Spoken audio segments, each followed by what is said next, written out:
दो राज्य उत्तर प्रदेश और मध्य प्रदेश में लव जिहाद पर कानून क्या बना कि राजधानी दिल्ली के कनॉट प्लेस में रविवार को लव जिहाद के खिलाफ लव आज़ाद कैंपेन चलाया गया। बताया जा रहा है छात्र संगठन ऑल इंडिया स्टूडेंट एसोसिएशन आइसा के तहत कुछ छात्र लव जिहाद कानून के खिलाफ यहाँ इकट्ठा हुए थे। आइसा के कुछ बुजुर्ग छात्र बता रहे थे कि जिस तरह से देश में लव जिहाद के नाम पर गलत जानकारी और सूचनाएं प्रसारित की जा रही है, उसी के खिलाफ चला जाने वाला उनका ये कैंपेन है। यानी ये लोग इस बात को सही ठहरा रहे थे कि हिंदू सिख ईसाई लड़कियों को इस्लाम में ले जाकर दावत दी जा रही है। ये जो हर रोज़ लव जिहाद के नाम पर देश भर में लड़कियों का कत्ल किया जा रहा है, ये सब फालतू की बकवास है। जो मर रही हैं उन्हें मरने दो, इस बात पर ध्यान मत दो। मौत तो आनी जानी चीज़ है। ये लो प्ले कार्ड देखो, इस पर कवियों की कविताएं और मुस्लिम शायरों की शायरी लिखी है, इन्हें पढ़ो और अपनी लड़की को बहन बेटियों को इस्लाम में भेज दो। नमस्कार दोस्तों, रंग दे बसंती में आपका एक बार फिर से स्वागत है। मैं हूं राजीव चौधरी।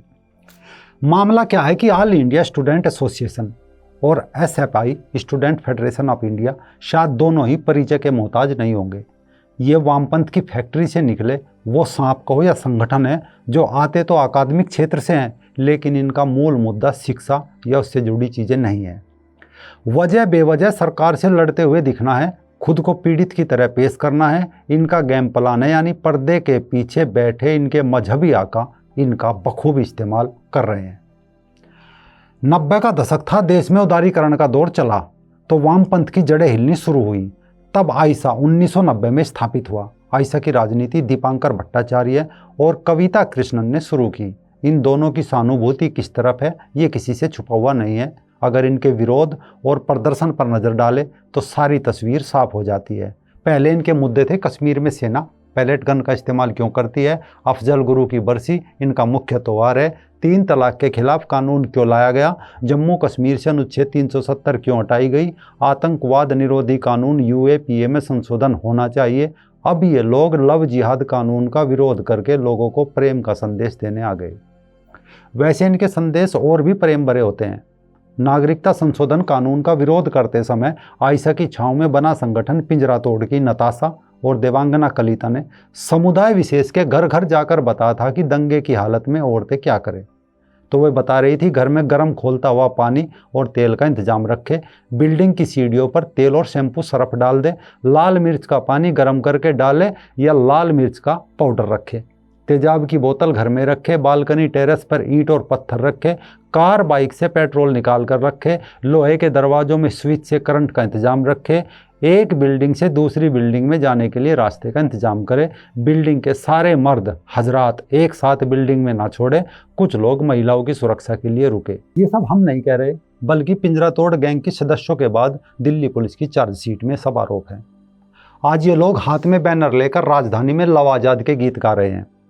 वास्तव में वामपंथ का पूरा आंदोलन समाज से कट गया है। अब इस आंदोलन की कश्मीर केरल में चल रही गतिविधियों पर पैनी नज़र है। ये लोग अब लव जिहाद के समर्थन में खुलकर आ गए हैं। इस्लाम के चंदे से चलने वाले इन संगठनों से जुड़े खाली दिमाग के छात्र खुद को बेहद प्रगतिशील समझते हैं।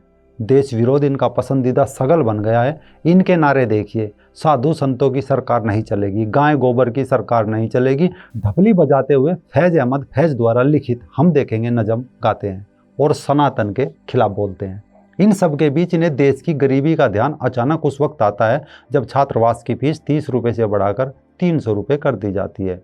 बल्कि तमाम चिंताओं के साथ महंगी शराब और अच्छी सिगरेट के लिए दुनिया भर से फेलोशिप जुटाने में लगे रहते हैं। भीम आर्मी का फाउंडर चंद्रशेखर भी CA विरोधी कथित आंदोलन से उस समय जुड़ा था। उस समय मुस्लिम कट्टरपंथियों की आंख की चमक देखने वाली थी, क्योंकि इसके जरिए वो एक ऐसी ढाल तैयार कर रहे थे जिसके पीछे वो अपने कट्टरपंथी मंसूबों को छुपा सकते थे। ये रणनीति इनके लिए आगे की राह आसान करने वाली थी। पैसे की कमी नहीं है, क्योंकि एक तरफ माओवादी चीन है तो दूसरी तरफ ISIS जैसे आतंकी संगठन को चलाने वाला तुर्की जैसा देश है। लेकिन इस्लामिक वामपंथियों की सातिर चाल को समझना अति आवश्यक है, क्योंकि इनका मकसद देश के कई हिस्सों को बांट देना है, सत्य सनातन की जड़ों पर प्रहार करना है। इनकी सातिर चालों की जानकारी रखना ही असली बचाव है। अब ये लोग एक बार फिर युवा छात्रों को मोहरा बना रहे हैं। दिहाड़ी पर खड़े किए गए ये कथित बुजुर्ग छात्र आज दिल्ली के दिल कनॉट प्लेस जैसी जगहों को चुन रहे हैं। यहाँ देश भर के युवाओं का जमावड़ा जो होता है, इसके अलावा तमाम ऐसे एक्टिविस्ट और संस्थाएं जो नक्सलियों से लेकर आतंकवादियों तक के मानवाधिकार की आड़ में छुपकर सहानुभूति दिखाते हैं, इन दोनों के पक्ष में बयान दे रहे हैं।